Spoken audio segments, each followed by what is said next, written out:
RMC s'engage pour vous, avec vous, Amélie Rosic. Vous avez été contactée à l'adresse rmcpourvous@rmc.fr par Frédéric. Frédéric, il est en conflit avec son assureur. Oui, vous vous souvenez sûrement des orages et de la grêle qui ont frappé la France en juin dernier. Frédéric dirige une jardinerie à 60 km au nord de Bordeaux. Plus de la moitié de son bâtiment a été détruit par les intempéries.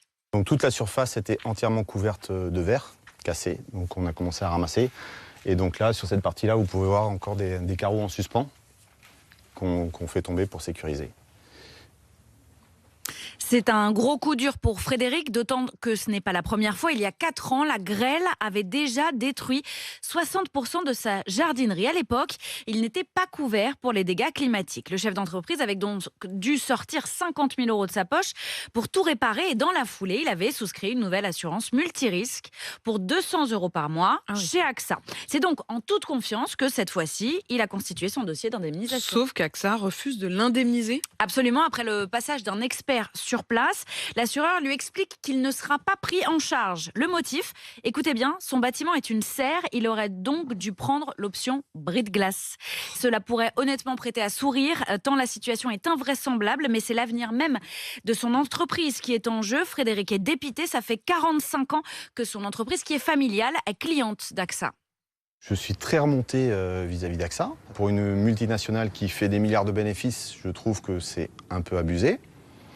Et aussi, je me sens victime de par le sinistre et de par l'assureur. Si je ne suis pas indemnisé, ça va mettre l'entreprise en péril.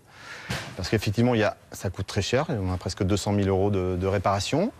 Et sans geste d'AXA, effectivement, je ne vois pas l'avenir d'un bon œil. Avec Élise Dangean, on a étudié son dossier et il n'y a aucun doute, la jardinerie de Frédéric n'est pas une serre agricole comme le prétend l'assureur. Elle dépend d'ailleurs du registre du commerce et non de l'agriculture. Elle devrait donc être couverte et tenez-vous bien, c'est ce que nous a confirmé au téléphone l'agent général qui a vendu l'assurance à Frédéric en 2018.